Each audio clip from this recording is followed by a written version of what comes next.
कम नहीं है, भले ही अभी थोड़ा हल्ला गुल्ला मच रहा है, उटपटांग कुछ हो गया।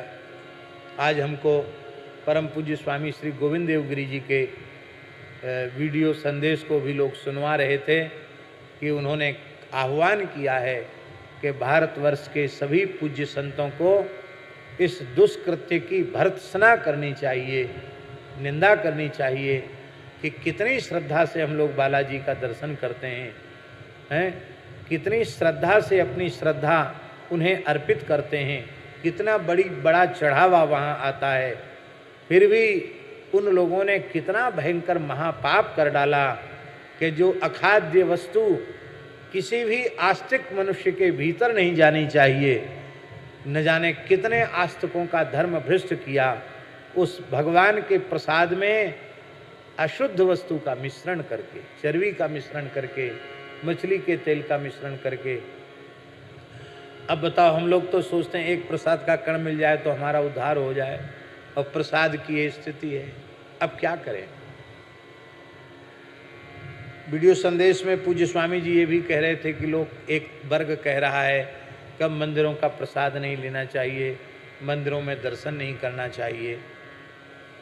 लेकिन ऐसा नहीं संदेश दिया जाना चाहिए कि हम मंदिरों का दर्शन न करें, मंदिरों का प्रसाद न लें, क्योंकि ये हमारी संस्कृति है, ये हमारी सनातन सभ्यता है। लेकिन इस संबंध में दास बड़ी विनम्रता से निवेदन करता है कि वेद लक्षणा भारतीय देसी गाय के जो पवित्र गव्य पदार्थ हैं, उनको ही जहाँ नैवेद्य के रूप में अर्पित किया जाता है, अब प्रामाणिक रूप से वो गव्य पदार्थों को नैवेद्य के रूप में अर्पित किया जाता है, तो आप श्रद्धा पूर्वक प्रसाद लें।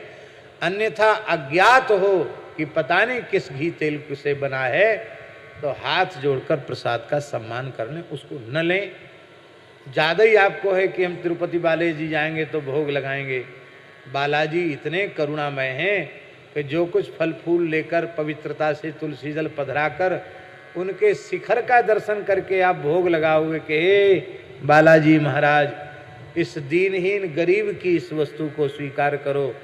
जो घोषणा कर रहे हैं पत्रम पुष्पम फलम तोयम यो में भक्त्या प्रयच्छति तदहम भक्त्युपहृतम अश्नामि प्रयतात्मनः, जो भगवान घोषणा कर रहे हैं अण्वप्युपाहृतम भक्तैः प्रेमणा भूर्येव में भवेत् भूर्यप्य भक्तोपहृतम न मे तोषाय कल्पते।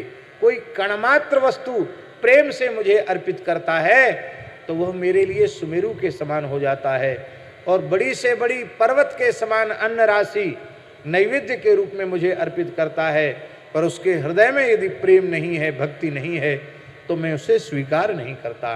तो हमारा मानना है कि भगवान श्रीनाथ, भगवान जगन्नाथ, भगवान श्रीनिवास, सभी ठाकुर जी आपके दिए हुए नैवेद्य को भी स्वीकार करेंगे।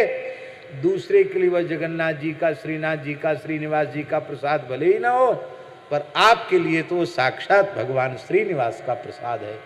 पर भगवत मंदिरों में दर्शन करने अवश्य जाना चाहिए। और अब वह समय आ गया है कि देश के समस्त संतों को और आस्तिक समाज के लोगों को संगठित होकर के अपने प्राचीन प्रतिष्ठित देवालयों में गव्य पदार्थों का ही उपयोग हो, ऐसी व्यवस्था मिलजुल करके बनाई जानी चाहिए।